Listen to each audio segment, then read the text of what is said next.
When the Son of Man cometh, shall he find faith on the earth? Lord, I believe, help thou mine unbelief. May our testimonies be as deep and as strong as that of Jacob, who, when confronted by one who sought to destroy his faith, declared, I could not be shaken.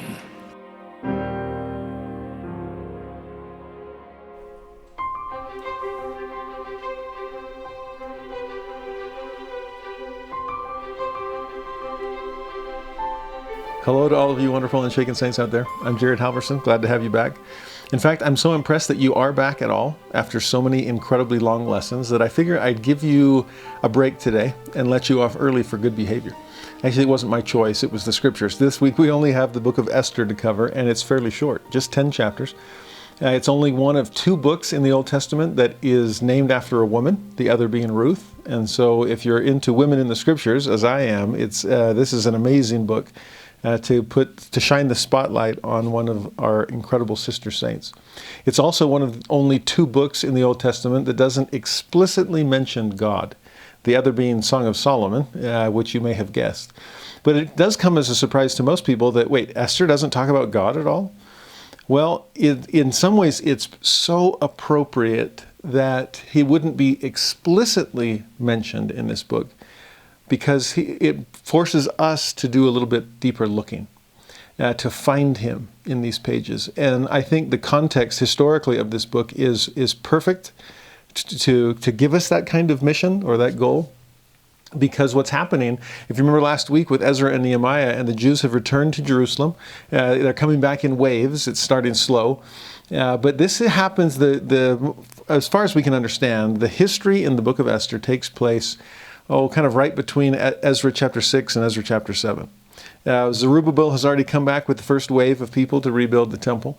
Ezra has not yet come with the second wave to help re-enthrone the law. And so Nehemiah is still off in the distance as far as rebuilding the city walls, all those things we discussed last week. And what's interesting is Ezra and Nehemiah focuses on what's happening in Jerusalem during the reign of the Persians, and the book of Esther will pan back to Persia and see what's happening there in the Persian Empire. And if there were ever a time in Jewish history, if there ever a place in Old Testament geography where you would need to search a little harder for God, it's in books like Esther. Because here she is, a Jew growing up in enemy territory, there in the capital of Persia. We will see the same thing when we get to the book of Daniel. And there's Daniel. In fact, Esther in some ways is the female equivalent to Daniel or Shadrach, Meshach, and Abednego. She is a female equivalent of Joseph of Egypt. I mentioned in past lessons that if you look hard enough, you'll find often a female equivalent of the male heroes that we see in Scripture. And Esther is such a perfect personification of that because, like Joseph, she is in foreign territory. And she rises in the ranks until she's second only to the king. In Joseph's case, second only to the Pharaoh. And to see how do you navigate life in enemy territory? To see Daniel and his three Hebrew friends doing the same thing around this same time period, I hope that we have eyes to see the lessons that they're teaching us, since we tend to be living in enemy territory as well. And like I said, with Esther particularly, I hope we have eyes to see the hand of God, even during time periods where it seems like he might be absent, when Babylon is on the rise or Persia on the prowl, and in places where it seems like he might be harder to locate. Is the God of Israel present in the larger world? And can I find him and his guidance even somewhere in the Babylonian or Persian empires? I hope so. We have to learn how to do it. And who better to teach us than Esther? This is another amazing book to help people celebrate. If you have little kids and you really want to get into the book of Esther, then read it the way the Jews do. I've sometimes joked that of all the holidays, Halloween is the one that you should feel the least guilty about. We often feel guilty at Christmas or at Easter because we get too commercialized or focus on lesser things and we forget the real meaning of it all. Whereas with Halloween, it's like, well, is there a real meaning to it all? Isn't it just go get candy? I don't have to feel guilty about trick-or-treating, do I? Well, in Israel, I was there as a student doing a study abroad in college, and I happened to be there during Purim, as it's said in Hebrew. Purim, as it might be said in English. But the festival or the holy day of Purim grows out of the book of Esther. And some people, taking a surface level approach to it, consider it the Jewish equivalent of Halloween. It's the same kind of people that call Hanukkah the Jewish equivalent of Christmas, which it isn't. It's so much more than that. But there are enough similarities that I can see why people would draw the parallel. And the same is true of Purim as far as Halloween is concerned. Because we went to a Jewish synagogue that night, and the kids were all dressed up in costumes. They did this is where it gets a little different. The main part of the festivity is to read the book of Esther in its entirety. Thankfully, it's short enough that you can do that. But that's one of the traditions that they do on that night. As they celebrate it. And part of the costumes behind it all might be what we were talking about before, is God hidden? Is his face concealed here? And do we need to look a little deeper behind the mask of, mere human interactions? Because so much of what we'll see seems like it could be done without divine aid. It wasn't. But again, look past the mask and see God there. And it might also represent the fact that Esther had to conceal her true identity as she first approached the king and entered the palace. The fact that he didn't know, no one knew that she was Jewish. And so hence a need for costumes as well. There's even an equivalent of trick-or-treating, because much of Purim has to do with giving. It's less about the tricks, although Haman is famous for trying to pull some of those, and more about the treats, that there is a tradition of giving food to one another during Purim. There's a tradition of providing for the poor and the needy that day. And one of the highlights is this great celebratory meal that we Christians have on Easter and Christmas, but they have at pretty much every high holy day, to be able to celebrate with one another, their loved ones, the deliverance that came to them during this time period. So if you want to have some fun with the book of Esther, and if you have little kids or grandkids, have them dress up and give them food and have them share the food with one another. Oh, and while you're reading the book of Esther to them, whether or not you choose to do it in its entirety or not, in Jewish festivals or celebrations of this event, every time the name Haman or Haman is mentioned in the text, everyone boos and hisses, and they have noisemakers that they'll stamp their feet on the floor. Some would even write the name Haman on their shoes, so when they're stamping, it feels like they're stamping out their worst adversary. And so when we did it when we were at that synagogue in Israel, we got to boo and hiss every time Haman's name was mentioned as well. You'll see, I think it's 54 times, and so you get plenty of time. It's almost a melodrama with lots of audience participation. But if we can participate enough in our study to be able to see just why they'd be so up in arms against Haman, why they would be so willing to give to one another and provide, why they would want to feast, since we'll see some fasting in this book, and most importantly, why we would look past the mask to be able to see a God who is only concealed insofar as we don't have the eyes to see him. His hand is shining throughout the text, and so let's look for it. In verse 1, or chapter 1, we first meet the king of Persia. His name in the book of Esther is Ahasuerus, or Ahasuerus. Don't worry about pronunciation so much. I'm sure in their language and their accent it would have sounded very different anyway. And especially that's the case with him, because Ahasuerus is his name in the Bible, but according to world history, it's most likely that this was Xerxes I of Persia, famous for attacking the Greeks in the Battle of Thermopylae. There's a lot of interesting world history that ties into the Bible during this period. But notice how we meet him when the spotlight first starts to shine. Verse 1, "Now it came to pass in the days of Ahasuerus This is Ahasuerus, which reigned from India even unto Ethiopia, over 127 provinces. First thing the narrator wants us to know is just how powerful, just how mighty Xerxes or Ahasuerus is. He basically runs and rules the known world as far as they were concerned.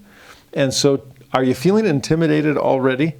Are you going to have some empathy for Esther when she has to go before this ruler of everything that the world knows?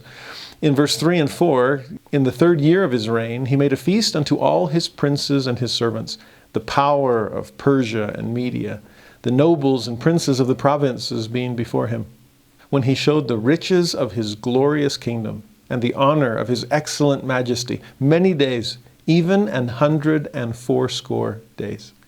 You want to talk about somebody who doesn't get tired of partying. Now, 180 days, we're talking 6-month feast. Now, part of that may have been to discuss the fortunes of the Persian Empire. Part of it may have been discussing battle plans, especially if he has all of the princes and the nobles from the provinces. How are we going to expand the empire? Or how are we going to keep the peace? If I can wine and dine you, and we'll see an emphasis on the wine in just a moment, then perhaps I will convince you to be more loyal subjects. Perhaps I can convince you to provide soldiers to be able to go take on the Greeks. It's only a matter of time before the Persian Empire will wane and the Greek Empire will wax with Alexander the Great. But if you want to talk about a display of royal power, then this is it. Now again, we need to keep that in mind in order to understand just what Esther was facing when she had to go before the king. Now the next few verses keep magnifying the king's power and glory. It describes the surroundings of the palace, colorful hangings, pillars of marble, mosaic floors of precious stones, gold and silver, and like I said, wining and dining. Royal wine flowing in abundance. Verse 8, the drinking was according to the law. None did compel, for so the king had appointed to all the officers of his house that they should do according to every man's pleasure. Now, the way that's translated by the King James translators, it sounds like, oh, maybe this is moderation in all things. They drank according to the law, and nobody forced anyone. Well, other translations are probably closer to the truth. The New International Version, for example, by the king's command, each guest was allowed to drink with no restrictions. For the king instructed all the wine stewards to serve each man what he wished. So the exact opposite of moderation in all things. You're getting a sense of a man that is intoxicated with his own power, drunk on his own glory, kind of staggering around, surrounded by people that only want to build him up. And only want to build up themselves as well. We'll see that clearly in Haman. But a time of hedonism, a time of incredible excess. I mean, again, a party that lasts half a year. No restrictions, no restraints. Give in to your animal nature and eat and drink beyond any kind of limitation. Give in to physical appetite to the full. Now, it's in the midst of that kind of revelry that you meet one of the other women in scriptures that deserves our attention. And this is Queen Vashti. I wish we knew more of her backstory. I wish we knew more of her personality. This, we catch just a glimpse, which was more than she was willing to give her husband and his drunken friends. But I hope that we can flesh out this character a little bit more to try to understand what might be going on in her mind and heart during these moments. Verse 9, also Vashti the queen made a feast for the women in the royal house, which belonged to King Ahasuerus. The men and women feasted separately during these festivities, and so I'm not trying to suggest that this verse is horribly misogynistic, although there is a hint, at least, at the very end when it speaks of the royal house, which belonged to the king. Now, that would be the assumption, but to make it clear, again, I think the narrator, this book is incredibly well written, by the way. Literarily, it's a masterpiece. And so as the narrator is painting this picture or getting ready to get to the dramatic part, just reminding everyone, oh yeah, everything revolves around the king so far in this scene. It's his kingdom, it's his riches, it's his glory, it's his princes and nobles, it's his wife and his house, and everything belongs to him. Now in verse 10, on the 7th day, when the heart of the king was merry with wine. And if it's to excess with no restraint, then you can imagine just how far gone he is. He commanded the 7 chamberlains that served in the presence of Ahasuerus the king to bring Vashti the queen before the king with the crown royal, to show the people and the princes her beauty, for she was fair to look on. Now, on the one hand, I suppose we could read this innocently and give Ahasuerus the benefit of the doubt, that it's simply a matter of inviting the queen to come and make her royal presence known. But I don't know if Ahasuerus deserves the benefit of the doubt, especially after 7 days of giving in to his basest nature. And so now merry with wine, which is probably a euphemism for just as wasted or plastered or whatever word you want to use for being drunk. Now he sends his servants, they're at his command, to go get his wife, because she supposedly is at his command as well, and drag her out to show off to the people, show them her beauty. I mean, she's fair to look upon. And certainly these drunken revelers that are giving into the physical appetite as far as food and drink is concerned, why not give in to the physical appetite as far as lust is concerned? What's interesting about this moment is that it seems to have nothing to do with Vashti as a person.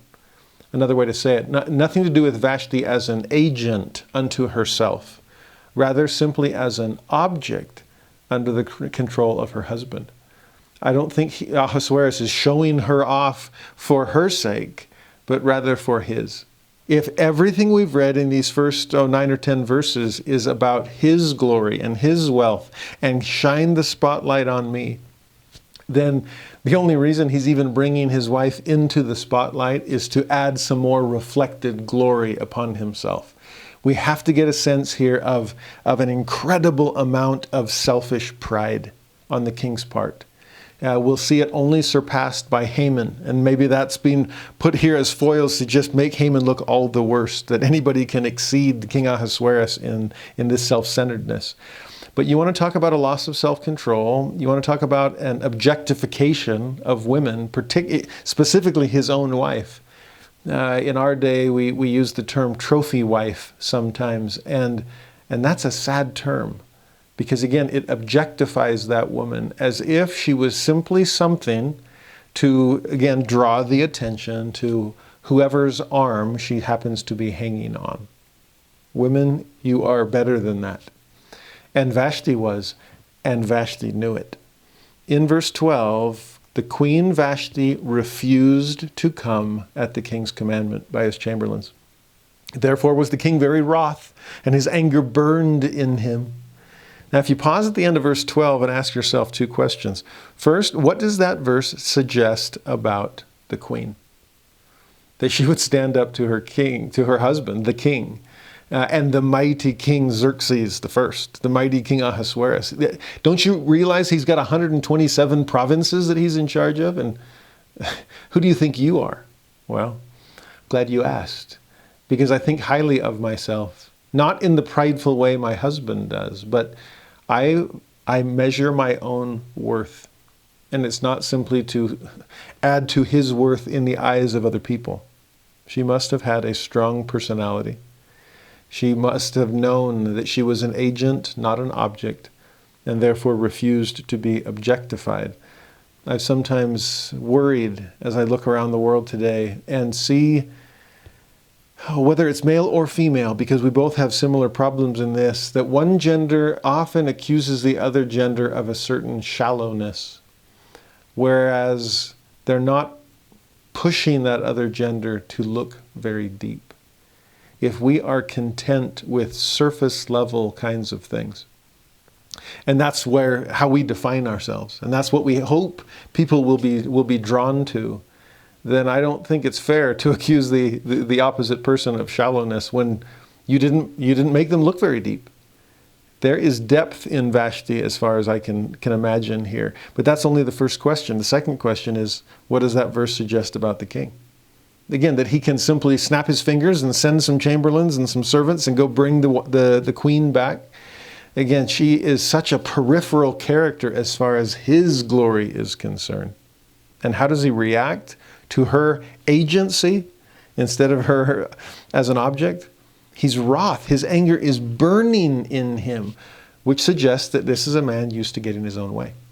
The fact that anyone would stand up to him is so infuriating, especially when he's surrounded by the people that he's trying to convince of his power and authority. The last thing I need are these nobles and princes from all these provinces to come and question my authority. And so to have my wife somehow dropping hints that my authority can be questioned, that's the last thing that I can allow in my own palace. And so what does he do? He asks his wise men in verse 15, "What shall we do unto the Queen Vashti?"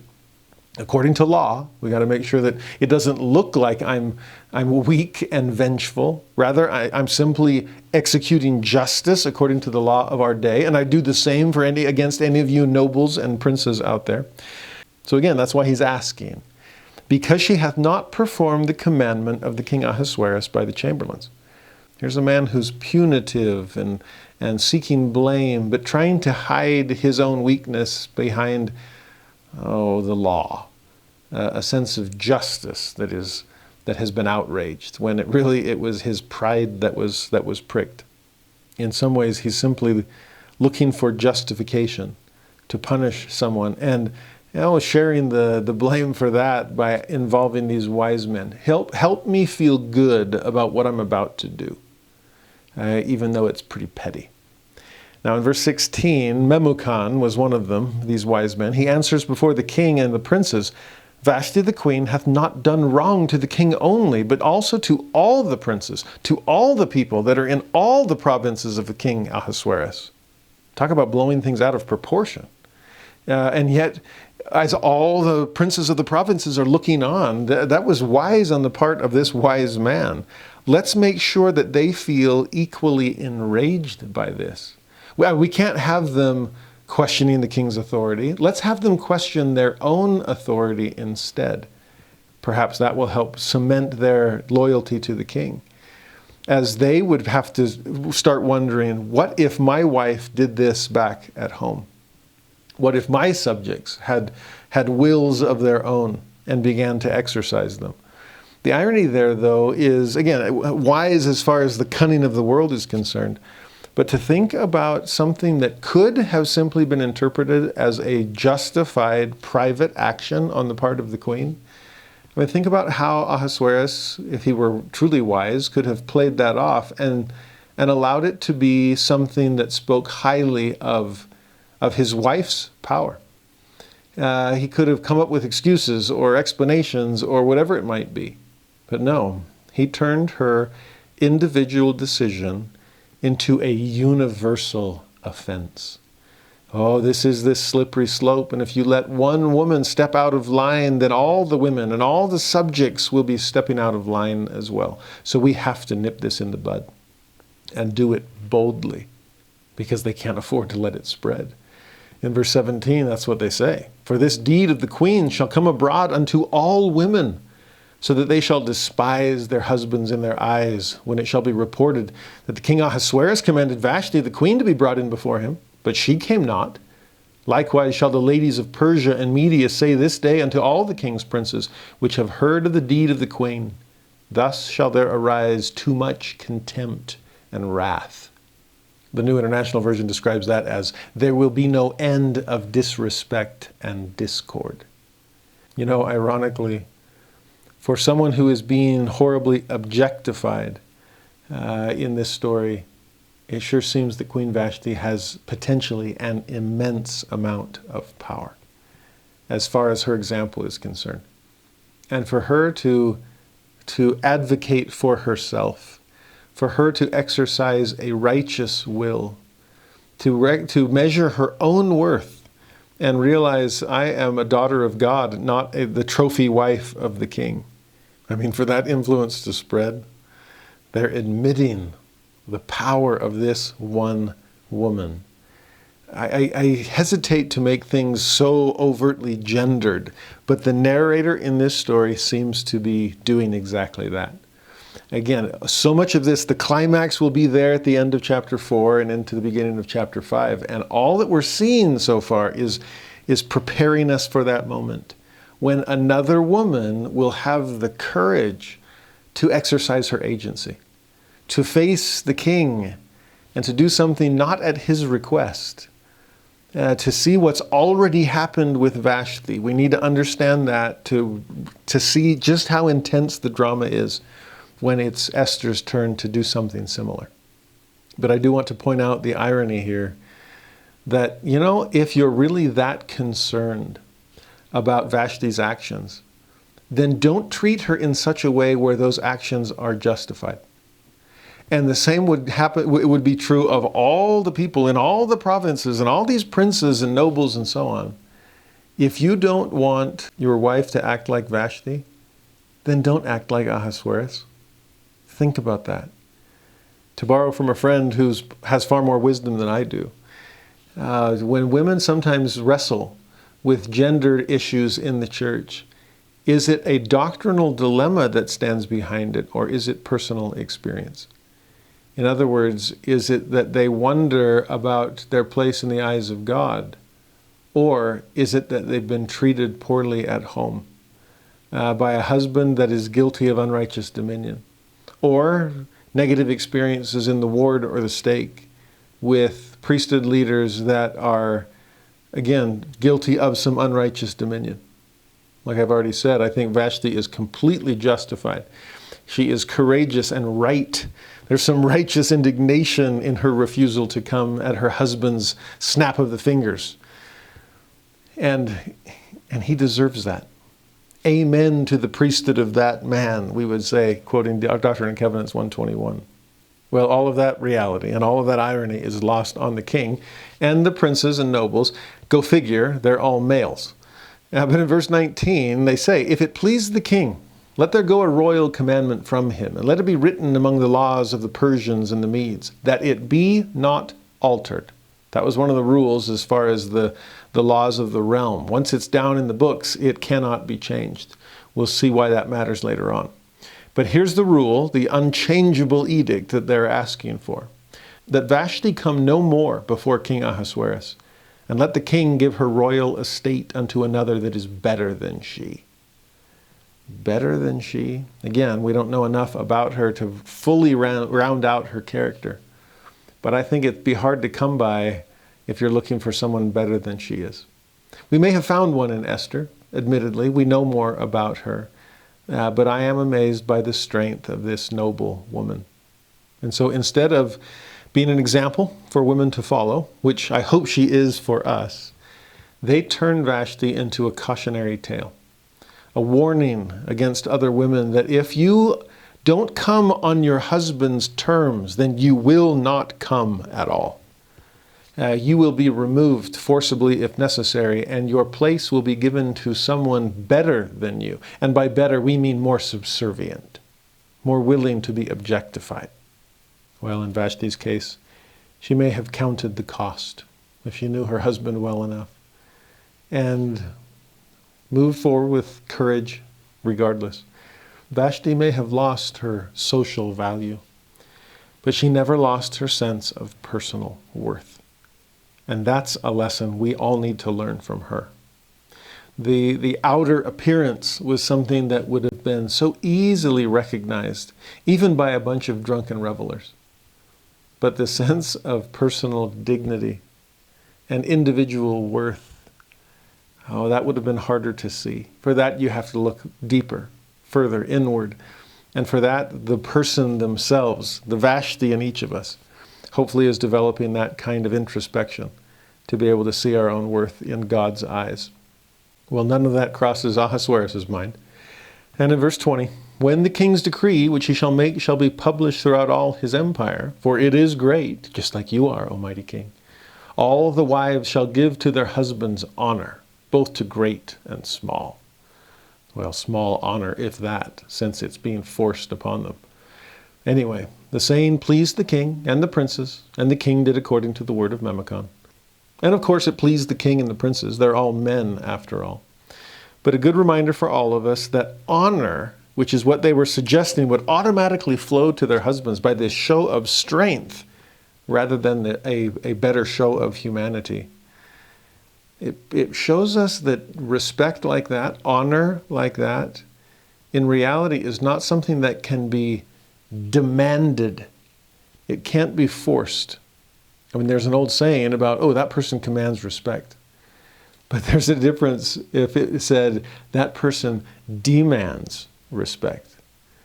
The way we typically understand that saying, to command respect is not something that is compulsory. Without compulsory means, the doctrine of the priesthood will flow unto you. It will distill upon the soul. Again, that's D&C 121. D&C 121, as far as righteous priesthood authority, would be such a powerful foil for Esther chapter 1. D&C 121 is the way it's supposed to be. Esther chapter 1, unfortunately, is the way that it often ends up being. D&C 121 is commanding respect. Esther 1 is demanding respect. And only one way works. The chapter that ends in verse 22. For he sent letters into all the king's provinces, into every province according to the writing thereof, and to every people after their language, that every man should bear rule in his own house, and that it should be published according to the language of every people. Now what we're seeing here is the narrator setting up an incredibly patriarchal story. And a woman better know her place, and it's a very low and subservient one. All of this will make Esther's role in the chapters that come next all the more impressive, all the more brave on her part, and we need to understand that. In chapter 2 of Esther, we now get to meet our title character. Verse 1, after these things, all that's behind us, but that is the background out of which this story will emerge. After these things, when the wrath of King Ahasuerus was appeased, he remembered Vashti and what she had done and what was decreed against her. Now, this is another place where we have to read in the emotions. But how does he feel as he remembers Vashti? His wrath has been appeased. Perhaps enough time has passed that the hangover is over, and he's starting to think a little more clearly and second-guessing what he did in his moment of rage. Is he having second thoughts about this decree? If so, it's too late.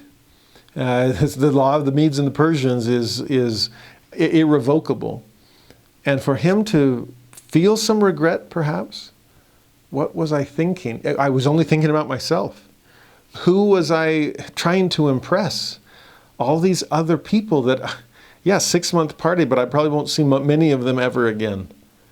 And yet the woman that I was married to, one that I looked to as a companion, again, we don't know enough about the relationship between the two. But the way this chapter begins with this sense of remembering her does seem to suggest some kind of remorse and regret on his part. Again, if she's the type that would stand up to him, a powerful ruler like him probably was attracted to that kind of self-assurance and courage on her part. She seems to be every bit his equal in terms of strength, and every bit his superior in terms of dignity. In verse 2, what's he going to do next then? There's no going back to Vashti. So then said the king's servants that ministered unto him, let there be fair young virgins sought for the king. And let the king appoint officers in all the provinces of his kingdom, that they may gather together all the fair young virgins unto Shushan the palace, to the house of the women, unto the custody of Haggai. Later it'll be spelled Haggai, it's the same person. He's the king's chamberlain, keeper of the women, and let their things for purification be given them. Now those verses still seem to suggest an objectification of women taking place. Just go find them and bring them in. Oh, I'm sure they'll be honored. They get to come to the king's palace and be cared for by the king's own chamberlains, these eunuchs most likely. This will be the ultimate honor and adventure for each of them. Verse 4, let the maiden which pleaseth the king be queen instead of Vashti. And the thing pleased the king, and he did so. And of course that thing is going to please the king. What's not to be pleased about? He's going to get something that's pleasing to him. You see the word that's repeated?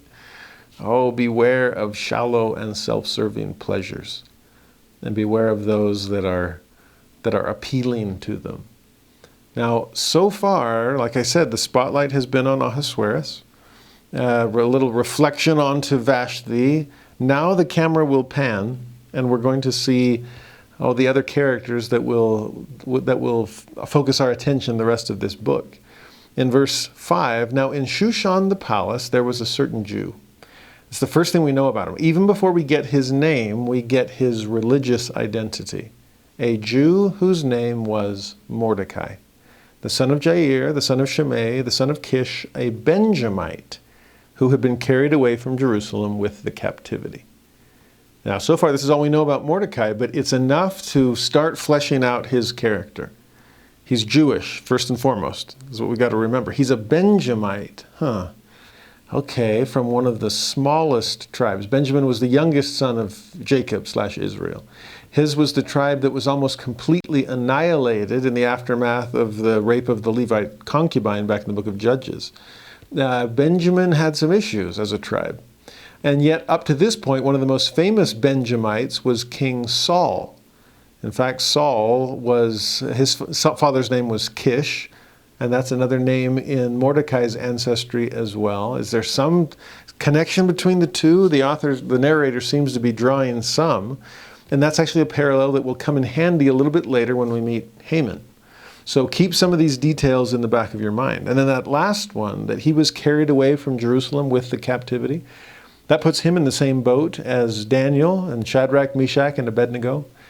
This would have been a youth with great potential, but there he is living in Shushan, the capital of the Persian Empire, with the choice to make.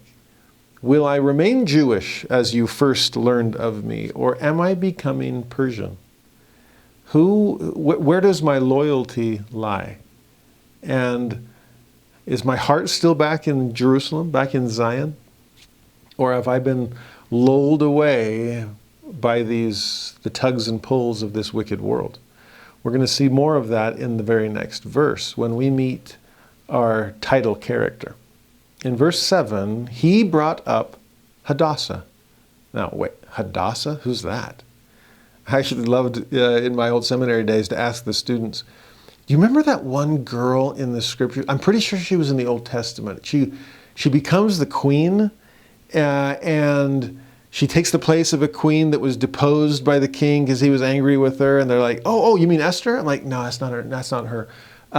It's the one. Oh, come on, guys. You know this one. She was incredibly brave. She had to go face the king, had to muster the courage to go and go in unto him and plead that he would spare her people. And like, yeah, that's Esther. I'm like, no, it's not.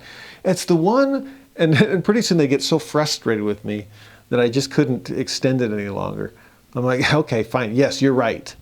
You know her as Esther, but that's not her name. Her name was Hadassah. And that's the first thing we get to know about her. Her name was Hadassah. She was brought up by Mordecai. Keep reading. Hadassah, oh, that is Esther. Okay, gotcha. So you were right. Why the difference? Well, hold on. His uncle's daughter, so they're cousins, Mordecai and Esther are. She had neither father nor mother, and we don't know why. That something happened in the captivity, and something happened back in Israel. I don't know the details. But one thing we do know is that the maid was fair and beautiful, which was one of the distinguishing features of Vashti before her, whom Mordecai, when her father and mother were dead, took for his own daughter. Now that last detail makes this an amazing example of the power and influence of extended family, that this cousin, Mordecai, considerably older, enough to look at Hadassah as a daughter, not a simple cousin, is willing to step in and take the place of her parents. I mean, to understand what Esther must have gone through, I don't know how old we don't know how old she was when she lost her parents. Did she ever know them? No clue. But to have come from a difficult circumstance, and now to be raised by this cousin, Mordecai, we'll see the significance of their relationship as time goes on.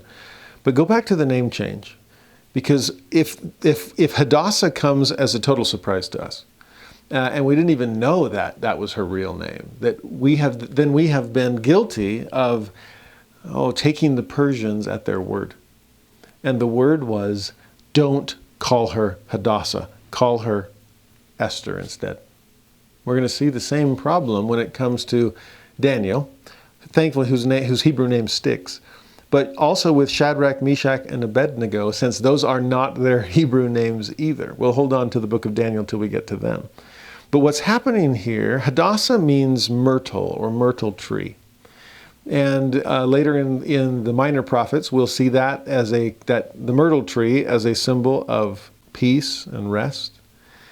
But also, Esther, if it's based in Hebrew, it can come from a verb meaning to hide or to conceal. That would be appropriate, since she's going to have to conceal her Jewishness if she ever hopes to be brought into the palace of the king. It's appropriate for a God who is hiding behind human action throughout this narrative. But most scholars don't chalk up Esther as a Hebrew name. They consider it more of a Persian one that was assigned to her at some point. You see, Esther may be a play on the word Ishtar, which is the chief Persian goddess, a Mesopotamian goddess. We saw the pantheon of Egypt with the battle against Jehovah in the plagues of Egypt. We saw with Elijah and the priests of Baal up on the top of Mount Carmel a contest with the Canaanite pantheon. Well, now it's going to be a matter of the God of Israel, who doesn't seem to show up in this book, or at least not explicitly. It's foreign territory after all, so maybe he couldn't find his way out of Israel. He's still stuck back there. Oh, is he? But to have Ishtar, which would have been the goddess of love, the goddess of war, those two sadly sometimes go hand in hand. She's the equivalent of the Greeks' Athena, or the Romans' Venus. And for Ishtar, Esther, it's the same consonants there. Are we trying to get you to forget the fact that you are a Hebrew symbol of peace and rest, and instead you are meant to follow the worship of the mighty Ishtar? The same could be said of Mordecai as well. Now some want to say, well, that could be a Hebrew term, a combination of words meaning bitter and oppressed or crushed, since the Jews in Mordecai's day were living a bitter life, crushed under the Persian thumb. But then again, that could also be a play off of Mesopotamian deities. Because if the chief goddess is Ishtar, well, let's call you Esther, and the chief god is Marduk, and we'll call you Mordecai. Same consonants there as well. And Marduk would have been the chief Mesopotamian deity, kind of like the Greeks' Zeus or the Roman Jupiter. And if that's the case, well, as we'll see in the days of Daniel and his friends, the last thing we want is for you to remember any kind of connection with the God of Israel. So let us associate you with our gods. And every time you are called by your name, your new name, you realize that you're not who you used to be. You're one of us, and our gods have now become your own. Well, whatever name she happens to go by, this young, beautiful woman was brought to the palace along with the other fair young maidens from all throughout the empire. She was put in the custody of Hegai, one of the king's chamberlains, and in verse 9, the maiden pleased him. And she obtained kindness of him, and he speedily gave her her things for purification, with such things as belonged to her, and 7 maidens which were meet to be given her out of the king's house. And he preferred her and her maids unto the best place of the house of the women. I mentioned the equivalent to Daniel and Shadrach, Meshach, and Abednego. I mentioned the equivalent to Joseph in Egypt. This is another one of those parallels to him, where everywhere he went, he had the Midas touch, and everything seemed to turn to gold under his supervision, to the point that everyone who met him elevated him almost to the point of equality with them. How did Pharaoh feel about Joseph? How did the jailer feel about Joseph? How did Pharaoh feel about Joseph? Well, we see a similar thing here, and the first Persian to really come to know Hadassah, Esther, is so pleased with her that he shows her kindness, preferential treatment, gives her the very best that he can. But notice verse 10, key passage. Esther had not showed her people nor her kindred. So nobody knows, at least not in the palace, that she's Jewish. For Mordecai had charged her that she should not show it. Now, Esther obviously is humble enough to take someone else's advice. And perhaps she realizes, as Mordecai did, obviously, that there's a time and a place for everything, and this is not the time and place to let your Jewish light so shine before men. This is a touchy situation, and we are foreigners here. Now, there doesn't seem to be any overt animosity yet. There will be plenty, but there's going to be some details, some hints dropped throughout the narrative that the people of Shushan seem not to have a lot of animosity against the Jews. Then again, it might be just under the surface. It might be microaggressions, like forcing you to change your name and so on. Subtle slights against your Jewish identity. But Esther is going to learn, and teach us, hopefully so that we can learn, that there is a time to shine, and there's a time to hold back. There's a time to speak up, and a time to remain silent. There's a time to come in with missionary guns blazing, and there's a time to simply honor the perspectives and experiences of other people and not to be bold to the point of being overbearing. It makes me wonder if her Judaism was just enough to have prejudiced people against her. Would Haggai have given her that preferential treatment if there was any anti-Jewish prejudice within him? Would the king have even given her the time of day, even to have the possibility of her becoming queen? In some ways, the question is, what is the intended first impression? I mean, Mordecai's behind this. Esther is young, okay? But he's thinking this through and giving her his best counsel. Don't let them know who you really are. Stick with Esther, Ishtar. Don't go with Hadassah. Don't let them know that you're Jewish at all. Because if there is any prejudice, in fact, think about the word prejudice. Pre means before. Judice is judicial. It's judgment. And so a prejudice is just a judgment that's made in advance of having any real information or experience with someone. I've prejudged you. And so I don't even need a first impression. I already have one. And so often that first impression can get in the way of reality. It could have blinded people to Esther's true qualities, her true nature.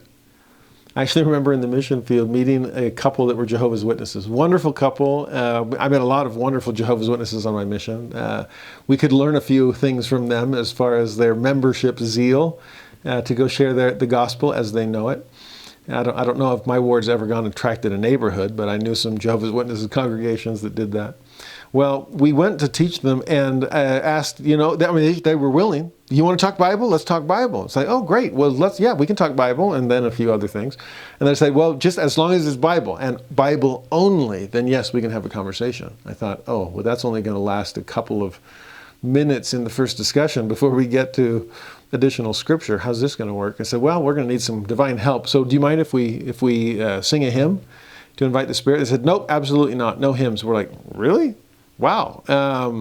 There were Psalms in the Old Testament. That's scripture. Like, nope, we don't want, let's just talk Bible. I'm like, okay, well, can we just start with a prayer? They're like, nope. I'm like, what? They prayed all the time in the scriptures, in the Bible. What are you talking about? They said, no, because you'll probably say, if you pray, you'll say things we can't agree with, and then we won't say amen. It'll hurt your feelings. And if we pray, then you'll surely not say amen, and that'll hurt ours. Like, wow, okay, I guess the amen you take seriously. I was starting to have this sinking suspicion. This discussion is not going to get anywhere. If they won't even let us sing and pray and take any step away from biblical text, then this discussion is doomed before it begins. And so I kind of winked at my companion and said, just follow my lead. And I taught that first discussion unlike I'd ever taught it before. Because when it got to the part about the Book of Mormon, I told the story of the Book of Mormon without ever mentioning its name. In fact, I started with the Dead Sea Scrolls, and it was just like, the Bible really is amazing, isn't it? They're like, oh yeah, I mean, Bible, yes, a Bible. I said, isn't it interesting that sometimes things can be discovered archaeologically that help confirm the Bible? They're like, oh, is that what the Dead Sea Scrolls did? I'm like, yeah, it's amazing. Helps us see that the biblical sources really are trustworthy. It's an amazing discovery. And they're like, oh, in that case, yes, wonderful. If it's biblical, yeah, it's biblical, all right. But speaking of archaeological discoveries that help confirm and clarify the Bible, now you Latter-day Saints, you know where I'm going with this, right? I started talking about this archaeological discovery in upstate New York that helped confirm the reality of the Bible. And they were stoked. They were just like, really? That's amazing. I'm like, oh yeah, the doctrine it teaches confirms the doctrine that we find in the Bible. I mean, to the point that biblical truth is so important that the world needs to know it, not just the old world, but even the new. Well, they were enthralled by this, and I'm explaining this book, whatever it is, that backs up the Bible so beautifully. And then I said, I actually, it was translated into English first, but it's been translated into Spanish too, so that you here in Puerto Rico can read it as well. And they're like, oh, really? Another book that confirms the Bible? I'm like, yeah, I've got one in my backpack. And they're like, and so I reached in and started pulling it out. I said, yeah, it's an amazing book to help confirm the Bible. And it's called, ta-da, the Book of Mormon. And immediately they were like, no, put that book away. And I just thought to myself, talk about prejudging. Talk about prejudice. You thought you knew what the Book of Mormon was. You didn't. You just assumed it was something that would go against everything that you believe in the Bible. And yet when I explained what it really was and what it really does, you were ready to dive in and study. But no, the name, the label scared you off. It was actually fascinating because this couple, the wife particularly, was like, okay, we don't want to hear another word about your book. But that was pretty sly. And I was like, what? And she's like, yeah, the way you did that impressive. It was like she was giving me feedback on my missionary approach, which makes sense for a Jehovah's Witness since they have a missionary approach that they work on as well. But then she said, okay, I could see that kind of interesting people here in Puerto Rico, since a lot of people have Native ancestry, and so the Native Americans and that story you told that you say is from the Book of Mormon. Okay, fine. How would you teach that message back in the United States, though? I don't know if people in where you're from care as much about Native American origins as we might. And so if that approach wouldn't work, how would you try to share your message? And I was like, oh, that's a great question. How would I? Well, one interesting thing about where I come from is there's so many churches out there, it's really hard to know which one's true. In fact, it reminds me of this friend of mine that had that exact question. You see where I'm going? And I told the whole Joseph Smith story without ever mentioning his name. And I talked about the first vision, and she was enthralled by this. Like, this is incredible. I'm like, yeah, visions just like you see in the Bible, right? Saul on the road to Damascus. Amazing. And he came to know the direction that he should follow in life. And like, wow, that is so miraculous. I'm like, yeah. And his name was Joseph Smith. And all of a sudden, again, she's like, you did it again. You did it again. And we just laughed together as she pushed back and said, no. And I realized, come on, it's the name. It's your prejudice. When you didn't know I was talking about Joseph Smith, you were totally open to his story. But the moment the name came up, it triggered your prejudgment.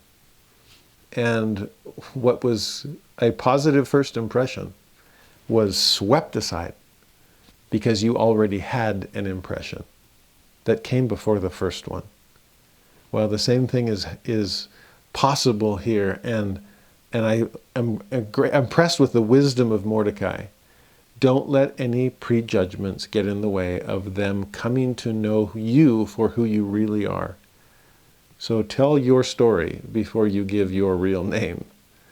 Help them see you before they see something that might trick them into thinking that they already know who you are or what you're like.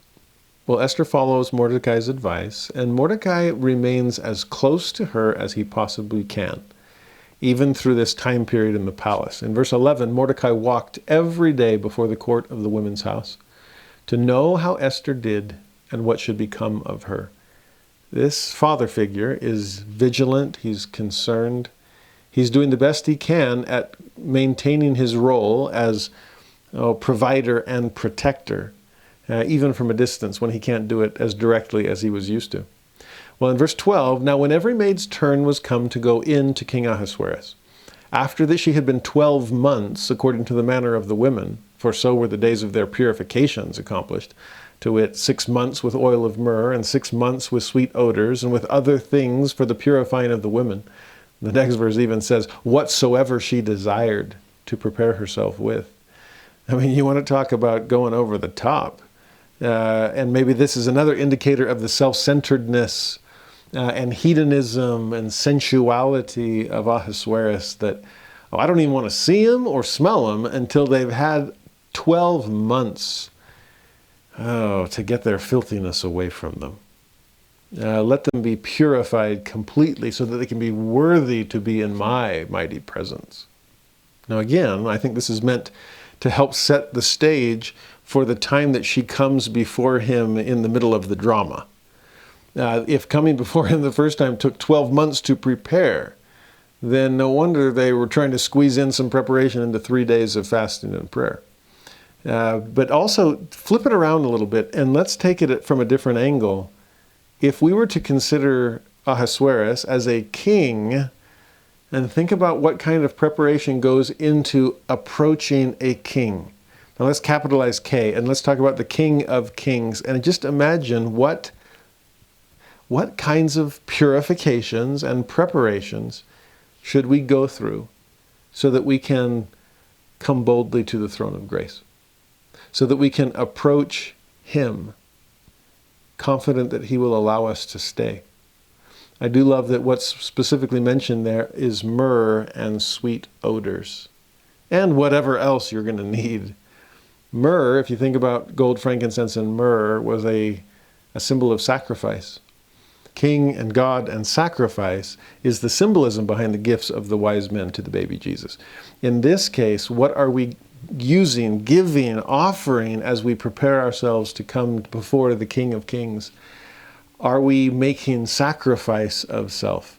Do we recognize the sacrifice he made on our behalf so that we could be purified and prepared to enter his presence? Same with the sweet odors. If you think about the last thing you pass before you cross the veil to enter the Holy of Holies in the tabernacle or the temple, in those days that was the incense altar. And so sweet odors ascending to heaven, symbolizing the prayers of the saints. How do we approach the throne of God? We do it through prayer. We do it by preparing every needful thing so that we can feel worthy in his divine presence. Well, back to the actual narrative. In verse 15, now when the turn of Esther, the daughter of Abihail, the uncle of Mordecai, who had taken her for his daughter, by the way, Abihail means, we don't know anything about him, but his name means father of strength, which either means he was a strong father or he was the father of strength personified. And sure enough, Esther was exactly that. Anyway, when she was come to go in unto the king, she required nothing but what Haggai, the king's chamberlain, the keeper of the women, appointed. And yet despite that, not going above and beyond or over the top in any way, Esther obtained favor in the sight of all them that looked upon her. So her Midas touch continues. And everyone who sees her is amazed by the person that she is. Despite the fact that she hasn't had all of the over-the-top kind of beautification process that the other women had gone through. I mean, this is your one chance to win the marriage lottery, so to speak, and become the queen of the mighty Persian Empire. Imagine the lengths to which most women would go. And yet not Esther. No, simple, basic, whatever the minimum is that you have to. And why not go to those lengths? Because I know who I am. And I don't need to pretend to be something that I'm not. I'm not going to give the king an excuse to be caught up with shallow surface level appearances. I want him to come to know the real me. And If that's not what he wants, then I don't want to be something different. So here I am. Take it or leave it, King Ahasuerus. Well, verse 16, Esther was taken unto King Ahasuerus into his house royal. And the king loved Esther above all the women. She obtained grace and favor in his sight more than all the virgins, so that he set the royal crown upon her head and made her queen instead of Vashti. Now that's the last we'll hear of Vashti in this book. But I have to believe that Vashti would have been impressed with Esther as well. Oh, you don't seem to be so caught up in trophy wife status either.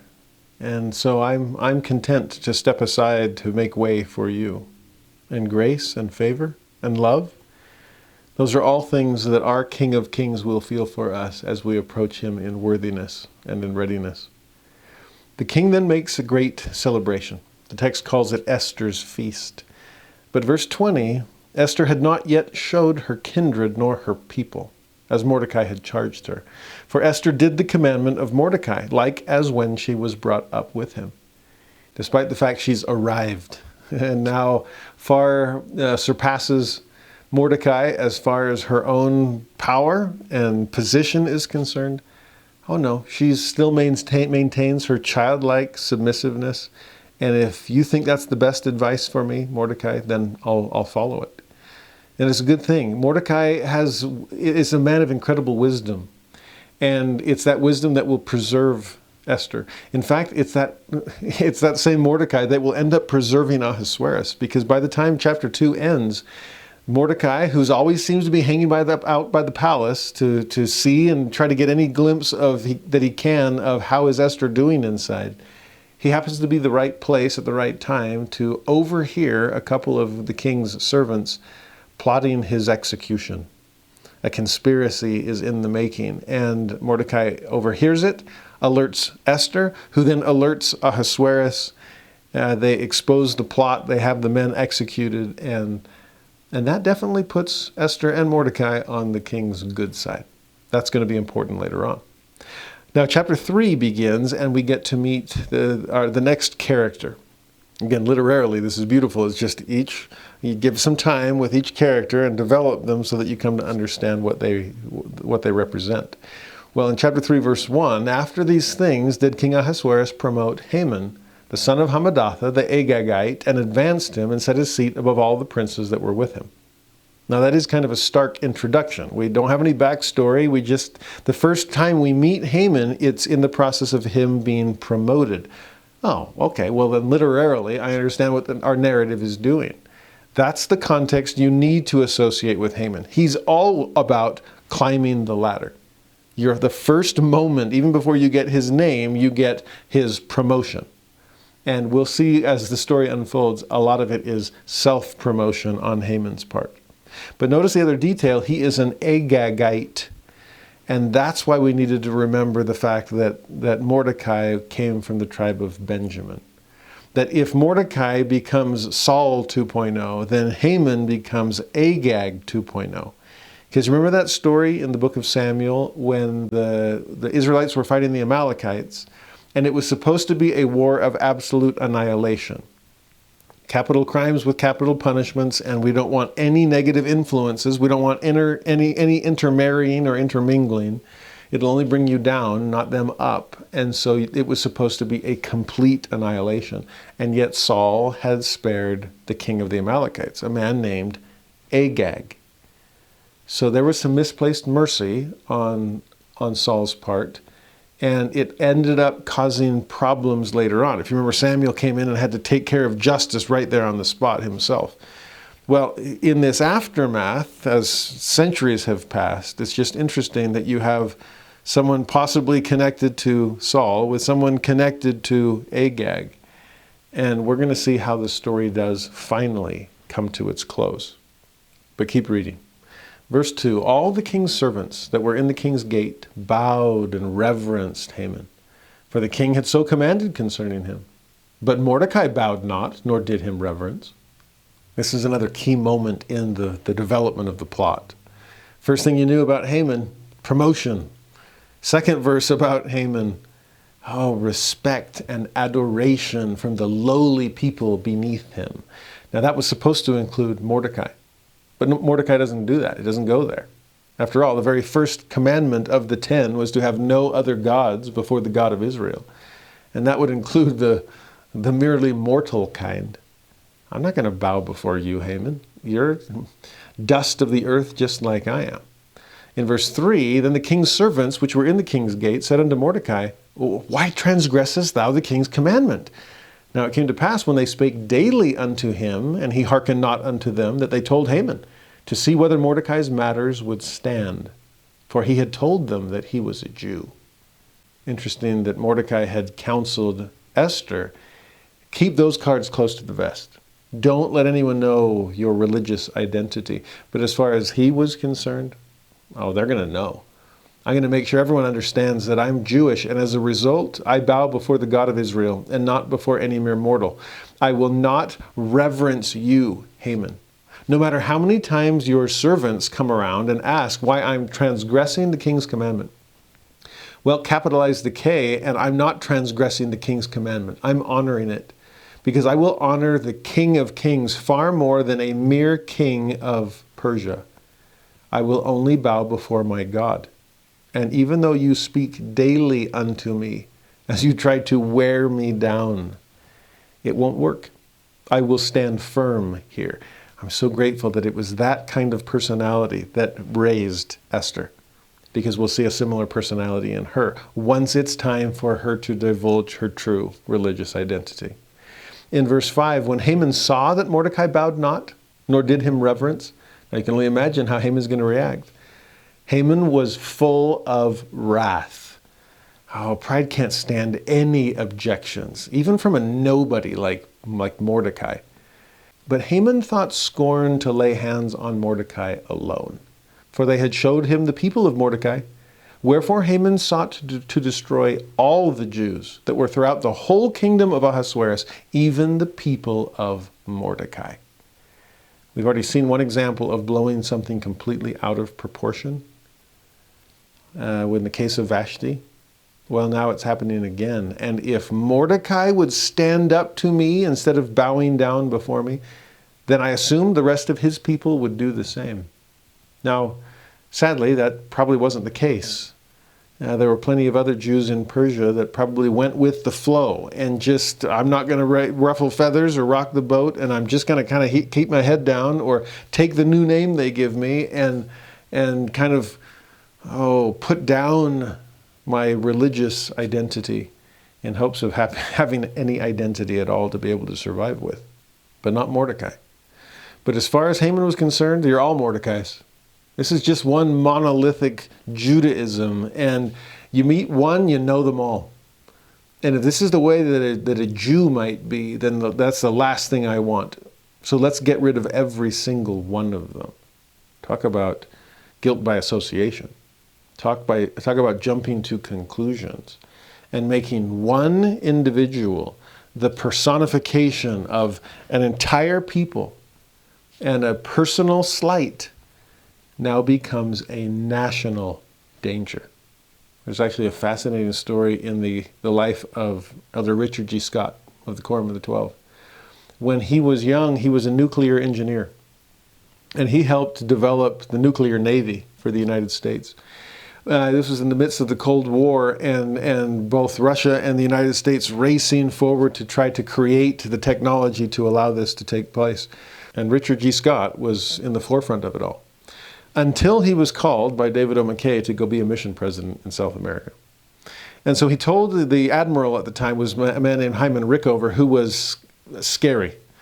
He was famous for being just no nonsense and in your face and get things done. I mean, kind of stereotypical military man.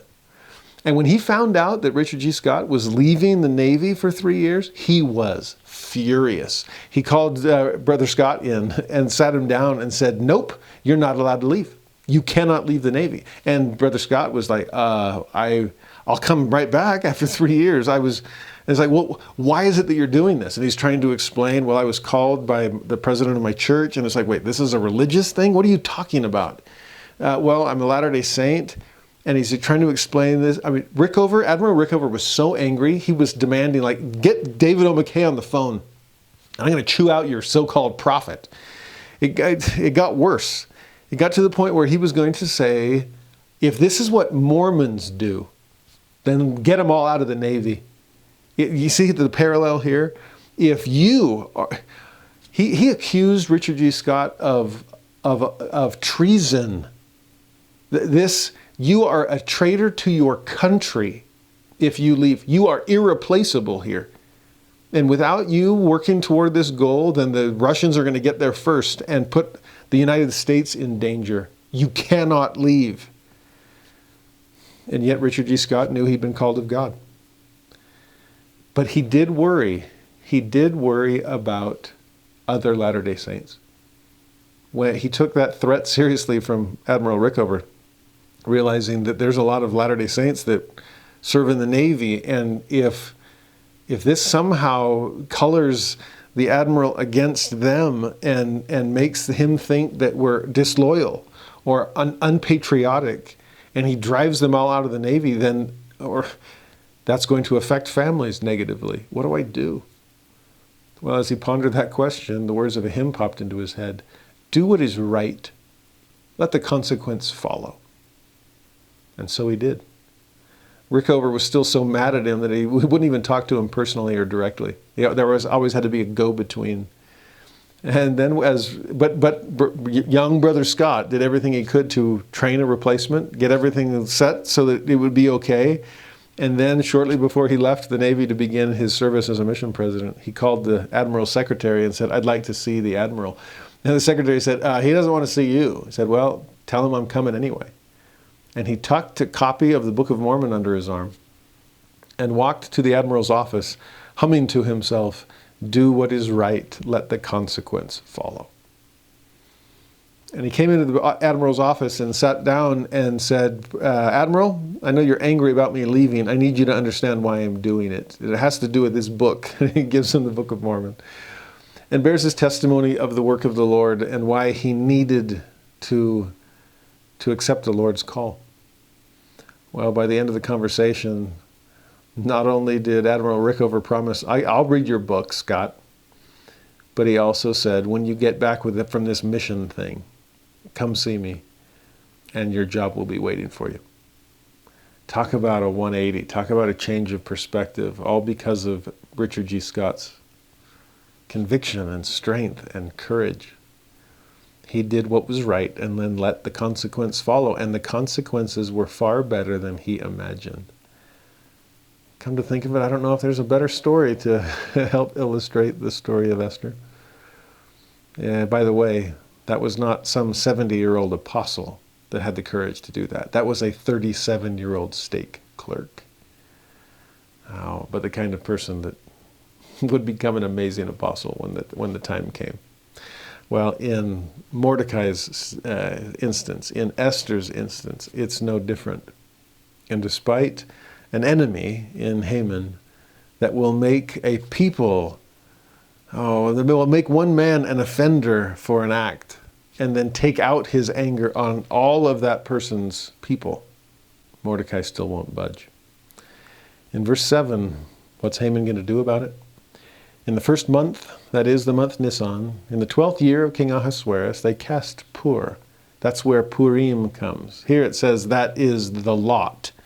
And so if a Pur is a lot, it's like throwing dice or pulling the long straw. It's just some way of trying to involve providence.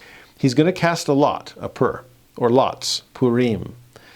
And what he's casting lots about is a date. It says he cast the lot before Haman from day to day and from month to month, to the 12th month, that is the month Adar. Now, what he's trying to do is involve his gods in some way. Just chance, fate, luck would have it, but providence is what we're really picturing here. My God, the Persian god, Ishtar, or better yet, Marduk, will tell me through the casting of lots how Marduk will take out Mordecai and all of his people. And so I just need to know the D-Day, the date that would be best used to accomplish my evil purposes. A day that I will plan on destroying the Jewish people as a whole. Well, the lot falls upon a date. He goes to the king and presents his plan. In verse 8, he says to him, "There is a certain people scattered abroad and dispersed among the people in all the provinces of thy kingdom." Now notice that Haman does not specifically identify who these certain people are. Oh, I don't want to say it. Because if you're not sufficiently prejudiced against them, if you don't have a prejudgment that's negative, then this could backfire on me. And so I'm just going to present, it's like what I did with this Jehovah's Witness couple, just reverse it. I'm not going to say that these are Jews. They're just a certain people. They could be anyone. They're just out there among us, and they're scattered throughout the whole kingdom. So you should be nervous, king. I've got to get you up in arms. I got to get you to turn against them. And so what does he say as he describes them? Their laws are diverse from all people. These people are different. Neither keep they the king's laws. They're rule breakers. They're not loyal to you. Therefore, it is not for the king's profit to suffer them. It does you no good to keep you around. There's no profit in them. So, if it please the king, let it be written with one of those laws that is irrevocable, that they may be destroyed. Remember last week when we were studying Ezra and Nehemiah, and the Samaritans and others came up with all these false accusations and sent them back to the rulers there in Persia to try to get them up in arms against the Israelites, the Jews, saying, "Oh, Jerusalem is a rebellious city. It's a bad city. Oh, read your history." And it'll all go against them. Haman is aiming for similar goals here. They're different. They won't keep the law. They won't help in any way. They just ought to be destroyed. But again, he wouldn't say who they were. He wouldn't say that it's the Jews. And I wonder, is he afraid that the Jews don't have that negative reputation? And that would alert the king, like, wait, what? The Jews? They've been loyal citizens for a long time. I mean, Cyrus the Great let them go home, and not all of them did. Some of them just wanted to stay here with us. And it's been fine for generations. Well, Haman then adds in verse 9, "I will pay 10,000 talents of silver to the hands of those that have the charge of the business, to bring it into the king's treasuries." So if he had just said that it's not for the king's profit to let them live, let's turn that around, and it could be for the king's profit to slay them. In fact, I'll make an investment towards that. How's that? Because I'm sure that there'll be a hefty return on my investment. I'll put down all of this silver, 10,000 talents, which again suggests just how many promotions Haman must have had to this point. But if we pay people to destroy the Jews, then they're more valuable to us dead than alive. Alive, they profit us not at all. But dead, we can take the spoils of war. And everything that used to belong to the Jews can now belong to us Persians. Yeah, 10,000 talents of silver seems like a drop in the bucket compared to what we could amass from a massacre of the Jews. Well, all of this is sufficiently convincing to the king, sadly. So he gives Haman his ring, this seal of approval, kind of a power of attorney. And he says to him in verse 11, "The silver is given to thee. I'll even pay for it. The people also, to do with them as it seemeth good to thee." Whoever it is and whatever you need to do, just go ahead and do it. Talk about an ill-advised, ill-informed decision. But here's one man guilty of unrighteous dominion, giving a blank check to another man who is guilty of unrighteous dominion. These are peas in a pod. Well, Haman has this decree sent out over the king's signature and over his seal that he had with the king's ring. He sends it out across the entire Persian Empire, wants to make sure all 127 provinces get the news. He has it translated into all the languages of the realm, verse 13, to destroy, to kill, to cause to perish. Am I closing off any potential loopholes? I mean, take whatever synonym you want. Let's just get rid of them. And who? Now let me be as crystal clear as possible. Destroy, kill, and cause to perish all Jews. both young and old, little children and women, in one day, even upon the 13th day of the 12th month, which is the month Adar, and to take the spoil of them for a prey. I guess that's where the lot fell, on that particular unlucky 13th. The Purim will be a day of destruction for the Jews. This is a call to straight up genocide, and in one day we can completely wipe out the Jewish nation. Go ahead and do it by any means necessary. You have royal permission. In fact, this is your royal command. We thought the extermination order was bad in Missouri, and it was. That by whatever means necessary, the Mormons must be driven from the state or exterminated if necessary, because they're diverse people scattered among us. They keep their own laws. They're different from the surrounding culture. It's no profit to suffer them. These are rebellious and bad people and must be eliminated. Well, that was the case with the Jews. Or so Haman wanted the people to believe. Well, the decree went out across the empire, was posted there in the capital city of Shushan as well, but interesting detail as the chapter ends, verse 15. Then the king and Haman sat down to drink. There always seems to be wine nearby. But the city Shushan was perplexed, which is fascinating to me. When they got the news, they're scratching their heads going, wait, what? The Jews? Why would we fight them? Why would we take their spoil? They deserve to live. There's been no problem with them here. That again suggests that the people of Israel have been no problem. It's been several generations since they've been living among us here in Persia. And I'm just confused why all of a sudden they're persona non grata, that they're public enemy number one. Why would that be the case? Well, the people of Persia may be perplexed. The people of Israel are absolutely devastated.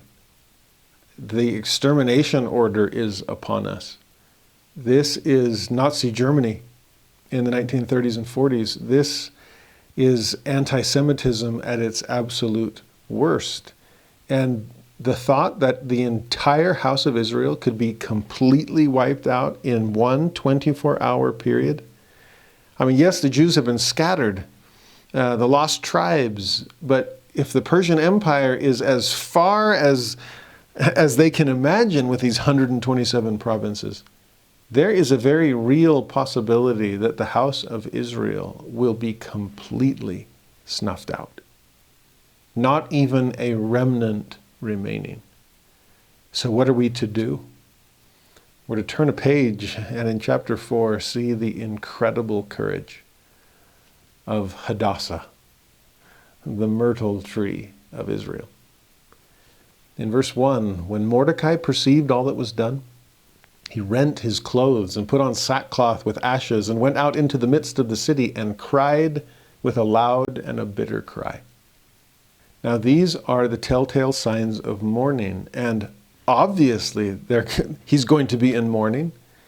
My entire people is about to be annihilated, and what would you have me do? No wonder there's sackcloth and torn clothing and ashes and weeping and crying, which makes that first verb all the more surprising. When Mordecai perceived all that was done? Perceived? Well, you don't need perception here. This is as obvious as it gets. And so what's with the perception? It makes me wonder, is he perceiving the role he personally played in it? Again, Shushan is perplexed. He's going to be perplexed. He's absolutely devastated. But then perceptively he realizes, is this because I refused to bow? Is this Haman behind all of this? I know it's got the king's seal and signature, but there's got to be a different finger in the ring. This has Haman written all over it. And, oh no. Was I wrong to stand up to him? Literally and metaphorically? Should I have just bowed? Should I have denied my Jewishness the way I told Esther to do it? Have I endangered everyone? Now this is going to be a gut check for Mordecai. And what will I do moving forward? Well, in verse 3, in every province, whithersoever the king's commandment and his decree came, there was great mourning among the Jews. Again, obviously. And fasting and weeping and wailing, and many lay in sackcloth and ashes. Again, all of the signs of mourning, but among them one stands out.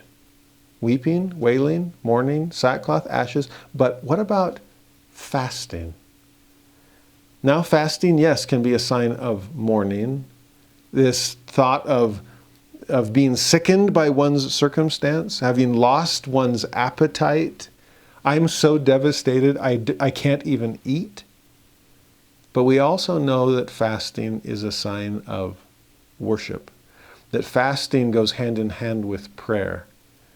I told you God would be present in this book, even though his name isn't mentioned. Who are they weeping to? Who are they crying out for? For whose sake are they fasting? For their own, but they are fasting so that God will see that this is so much a matter of life and death, that I will take the bread of life and keep it from me, because I need something better. I need something that can only come from God, and that is deliverance. Now, Esther hears about this. She is exceedingly grieved along with everyone else. She finds out that Mordecai is there in sackcloth and ashes, and so she sends clothing out to him. But he won't take it. So she sends a servant to find out from Mordecai what's going on. I love the phrase in verse 5. She wanted to know what it was and why it was. And those are perfect questions to ask. Not only what's happening, but what's behind what's happening? Why is this occurring? In our day, yes, look around and see what's going on and try to make sense of that, but think harder and dig deeper, and I think we'll be able to find some of the reasons why society is going this way, or why people seem to be leaving organized religion. Ask the what, yes, but also just try to discover the why. Well, Mordecai explains everything.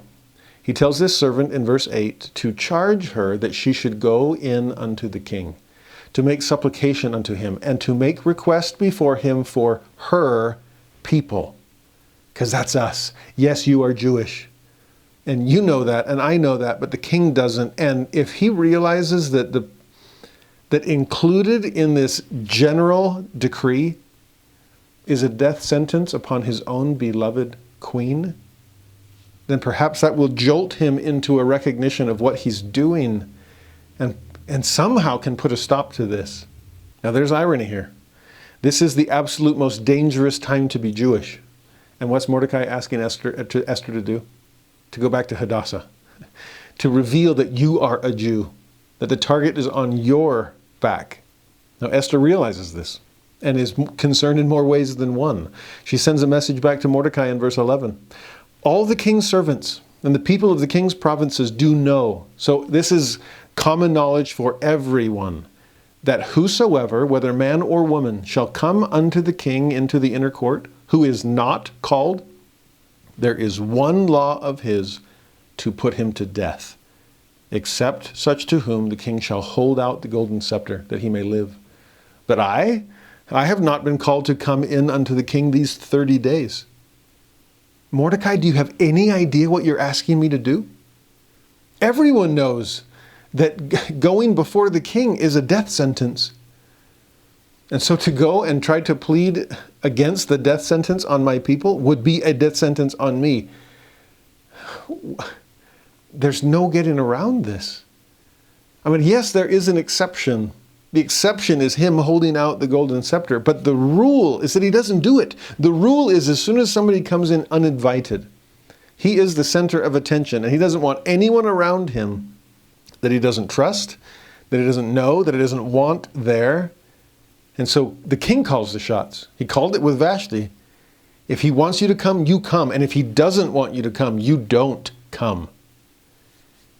And there's no wiggle room here. I can't do this. It's been a month since he's wanted to be with me in any way. I mean, he's got a whole harem, and he put Vashti away. Has he put me away just by neglect? Am I queen?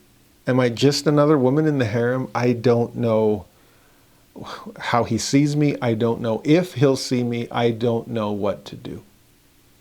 And to dramatize what's going on with all the background we've already seen, the objectification of women, the self-centered pride, the anger that anyone would oppose him in any way, this is an impossible task that Mordecai has given her. But Mordecai understands the impossible situation he's in, and she's in, and that all the Jews are in. And so in some of the most moving lines in all Scripture, notice what Mordecai says in verse 13 and 14. Think not with thyself that thou shalt escape in the king's house, more than all the Jews. Oh, Esther, my dear, my sweet Hadassah, you are no more safe than the rest of us. Oh, you might feel isolated or insulated from the dangers and perils of your people, but you're not. Someday, somehow, you'll be discovered. They will come to know who you are, and if there is an extermination order on all Jews, then it's only a matter of time that you will lose your head, just like the rest of us. So please don't think there are places you can hide who you really are. Those years of inactivity on my wife's part, when she went off away from home and away from people who knew her and went to a party school in Northern California for college and was just living the life of a non-member. It was interesting. She shared a story that one of her roommates had met LDS missionaries. And she came home and asked my wife, hey, weren't you Mormon at some time? I met some Mormon missionaries and they seem to have some, I don't know, I'm curious. I would like to know a little bit more. I don't know if I want to meet with them though, but anything you can tell me about your church? And my wife was devastated because she knew she was in no position to talk about it. She didn't feel worthy to be able to even describe what the church was about. I think down deep she knew what it was and what it meant to her, and I can't go there. I just can't go there. And I get this sense from Mordecai to Esther, there's no safe place to hide who you really are, because down deep you know your Jewish identity. As soon as they know it, you're a goner just like the rest of us. So he continues, verse 14. For if thou altogether holdest thy peace at this time, then shall their enlargement and deliverance arise to the Jews from another place, but thou and thy father's house shall be destroyed. Now pause there. What's he saying? That's a fascinating passage. Deliverance will come from some other place. If you know anything about our history, and we've been studying a lot of it for the last few months, the Jews are a people who take a licking and keep on ticking.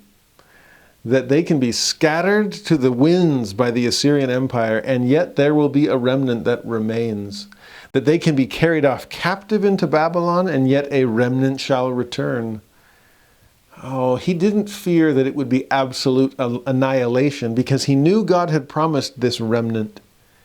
He knew that the seed of David would remain upon a throne at somehow, some way. He knew that God would preserve his people. But it wouldn't be Esther's immediate people. It wouldn't be Mordecai's immediate people. We will die in this edict. Perhaps God will gather Israel from the scattered remnants. But we're goners if you don't do something. Basically, there will be a good long-term result because God's in charge. But there will be a fatal short-term consequence if you don't do something, Esther. You're in a place and in a position to make a difference, and so you've got to make that difference. I know you have great anxiety. We all do. But you must exercise great faith and move forward. That's the phrase that Jacob uses so powerfully in Jacob chapter 1, verse 5. Because of faith and great anxiety, and boy did he have both. The anxiety to realize that he had to do something, and the faith that God would enable him to do it. That's what Mordecai is urging upon Esther. And even using maternal imagery to do it. Oh, this is a gendered book all the way through. Notice he said that enlargement and deliverance will arise to the Jews from some other place. God will deliver us. He will enlarge us. Now, there's other ways that that could be translated, that phrase. Other translations speak of relief and deliverance, or some simply say liberation and rescue. But I am grateful and impressed that the King James translators chose words like enlargement and deliverance. I don't know if it was intentionally meant to evoke maternal imagery, but it does in my mind. Enlargement and deliverance. Esther, in this gendered story, our deliverance will come. You've already been enlarged and elevated. You are pregnant with potential to make a life-saving difference in the world. You can be a mother in Israel. There's no sense of motherhood in this story. We don't see what becomes of Esther as she continues as queen. There's no mention of posterity and so on. But I do wonder if the King James translators are helping us think in that direction by using these particular terms. Esther, you can be a mother in Israel, and you can give birth, in a manner of speaking, to a protected and preserved people. We're counting on you. At least be our midwife and deliver us from the stillborn death that will occur on that 13th day if you don't do something about it. Then this all-important phrase at the end of verse 14. Mordecai says to her, "And who knoweth whether thou art come to the kingdom for such a time as this?" Esther, your whole life is starting to make sense to me now. Of having lost mother and father and raised by me, raised by a courageous old man that just refused to bow or bend before the pressures of the world. That's in you. And the fact that you would be blessed with not only the inner strength that is required in such a moment, but also the outward beauty that drew the attention of King Ahasuerus to you to begin with. The Midas touch that has allowed you to enlarge and elevate from the moment that a chamberlain or a eunuch laid eyes on you. You're our one hope. Because you're the one person in the one place that can make the necessary difference. You are come to the kingdom for such a time as this. Actually, he didn't say you are. He said, who knoweth whether thou art? And to me, that's even better. Because it leaves it in God's hands. Who knows? I don't know where the deliverance is going to come from, the enlargement. I know it'll come from I know it'll come from God. But what mortal instrument will he use? Who knows if it's not you? Everything seems to be pointing in that direction in terms of the position that you occupy. And the person that you are, Esther. Live up to that potential. Play the part. My friends, there is so much that the Lord wants to say to each of us. If we'll simply pose the question to Him, have I been sent to the kingdom for such a time as this? And if so, why? And how? There's the what's and the whys we saw earlier. What would you have me do? Why would you have me do it? What have you made of me? Why did you send me here now?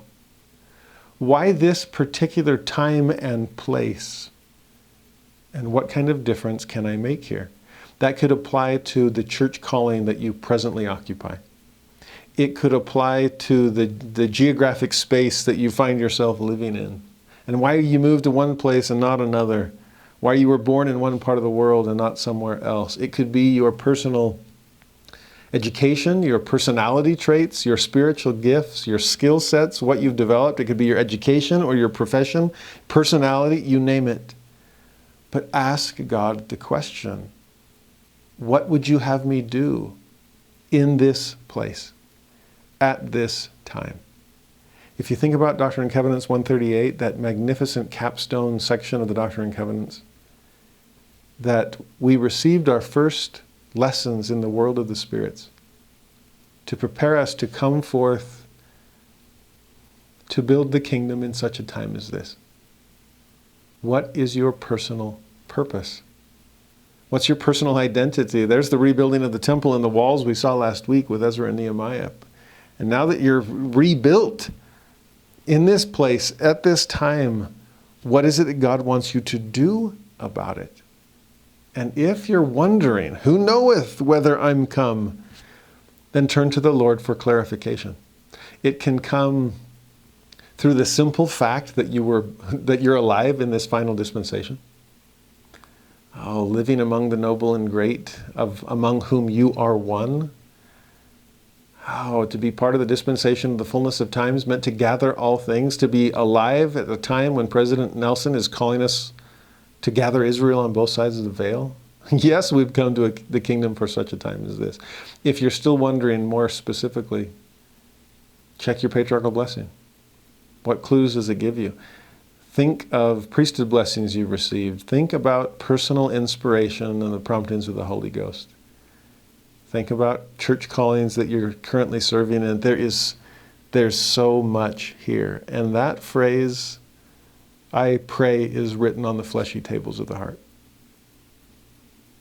Joseph Smith came to the kingdom for such a time as his. Even non-Latter-day Saint historians have described the timing of the coming forth of the Book of Mormon and the organization of the Church of Jesus Christ of Latter-day Saints was providential. Oh, any earlier, and there wouldn't have been religious freedom for it to even be born, enlargement and deliverance. Any later, and the world was too skeptical to even allow for these kinds of miraculous things. Brigham Young, for such a time as his, you better believe it, an organizer, a systematizer. We wouldn't have survived the aftermath of the martyrdom without a personality, with all of its strengths and all of its associated weaknesses, if we didn't have Brigham. Oh, to think of a Heber J. Grant, someone with so much economic know-how, for him to be president of the church, to guide the church through the Great Depression. He was sent to the kingdom for such a time as his. David O. McKay, at the dawn of a worldwide church, he was perfect for that position.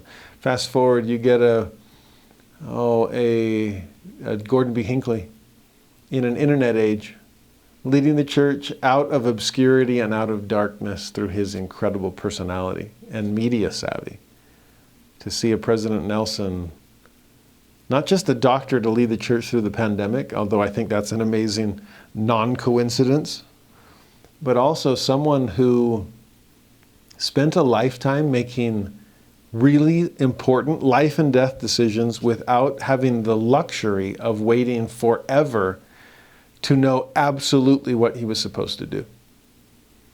I mean, when you're a surgeon, we have to act. We have to do something, or we'll lose the patient just from inactivity or inaction, indecision. No wonder he's able to make so many decisions and necessary changes and just affect the kingdom as the president of the church.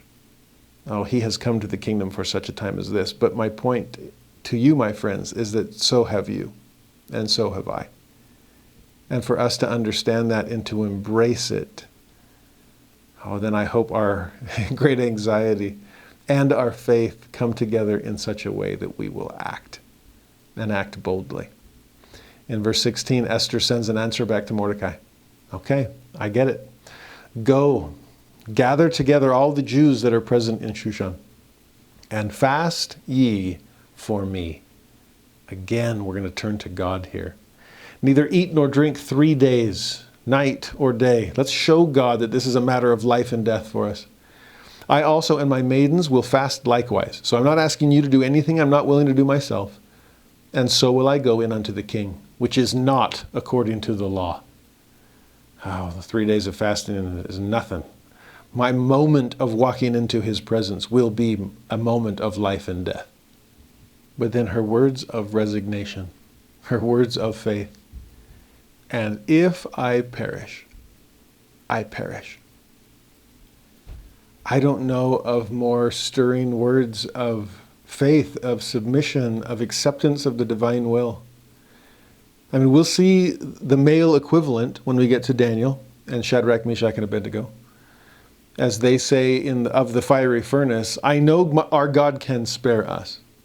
If it be so, is the phrase. If it be so, our God can save us from the fiery furnace. But if not, we're still not going to bow to your gods of gold. It's that but if not that we see here in Esther's words. Let's fast. Let's seek divine help and divine strength. Because if it be so, then God can soften the king's heart. And I can be an exception rather than the rule. He can extend the golden scepter and I can live. And you all can live. We all can live. I have faith in that, if it be so. But if not, then I will admit my Jewishness. I will claim my people and my God in hopes that God will claim each of us. And if the king will not listen, if he will not accept, if he will not make exception, if he will not accept me into his presence and I die, then so be it. The courage of this young woman, this fragile little myrtle tree that wasn't so fragile after all. This is a seedling saint that is growing up in God and doing so with such magnificent strength. She's an example that we need to follow. Come what may. And if we perish, we perish. So verse 17, Mordecai went his way and did according to all that Esther had commanded him. It's her turn to be giving the orders now. Mordecai understands the gravity of their situation. He understands the gravity of her situation. They're all in this together. And they're ready to move forward.